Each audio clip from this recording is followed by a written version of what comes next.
Hello, welcome to When Legends Talk, a book by the legend of Savage Machine, the original Mexican metal band from Northern California. Just a word of caution, this book contains topics and scenarios that may be triggering to some people. Discretion advised. Chapter 20, EMT.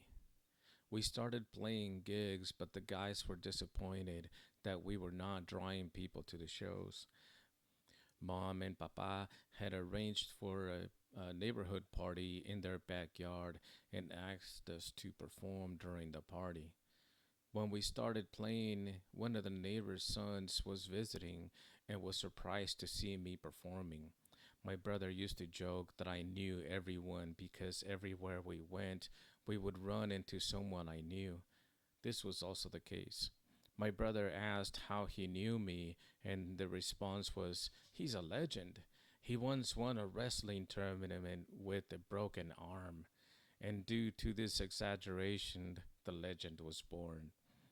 I told my brother that I had an idea to make us stand out. I had a mask of one of my favorite luchadores, Mil Máscaras.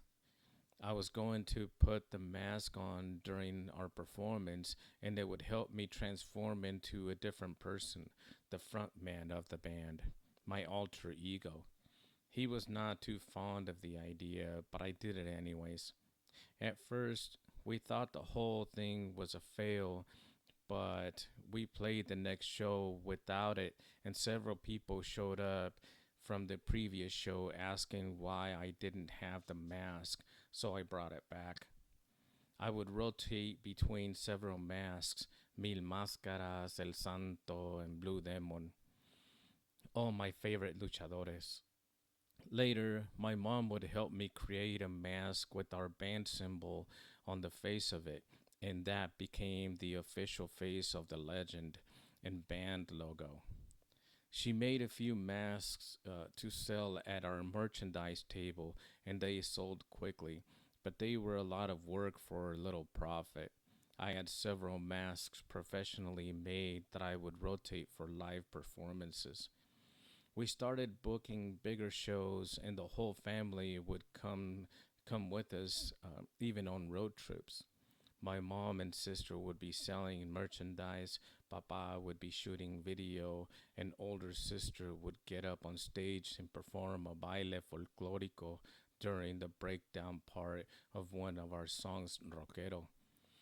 This is the time in my life that I felt like I had a family, and it provided me with a way to get my frustrations out that had been building inside in a way that was non-destructive. It also created a large mesh of friends that had get-togethers and bigger bonding opportunities for all the band members and their relative friends. One of those get-togethers that makes me laugh to this day is when our bassist came in as the hero.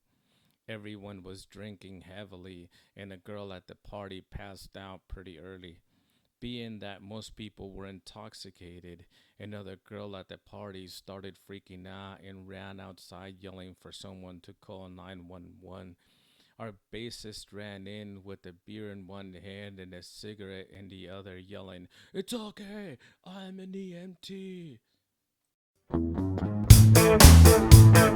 Walk and see a friend of mine, I'll tell you what I found. Nice looking lady, lay it on the ground. She walking outside, the situation came to me. I said she fell and not to worry, Steve's an EMT. Who the hell is Steve? I don't know this man. He's the only white dude in the Mexican metal band. Said I think my hair hurts and I think I lost some teeth. Said don't worry mama, Steve's an EMT. Steve's an EMT, oh Steve's an EMT. Steve's an EMT, Steve's an EMT. Bet you didn't know, Steve's an EMT. Mouth-to-mouth resuscitation, Steve's an EMT. Fell and broke your arm, Steve's an EMT. Have a hard time breathing, well Steve's an EMT. He'll give you CPR and he does it all for free. Watch out ladies, Steve's an he'll give you heart palpitations. Watch out, ladies. I'm telling you, he's a monster, but he's an EMT. Steve's an EMT. What else can I tell you other than Steve's an EMT?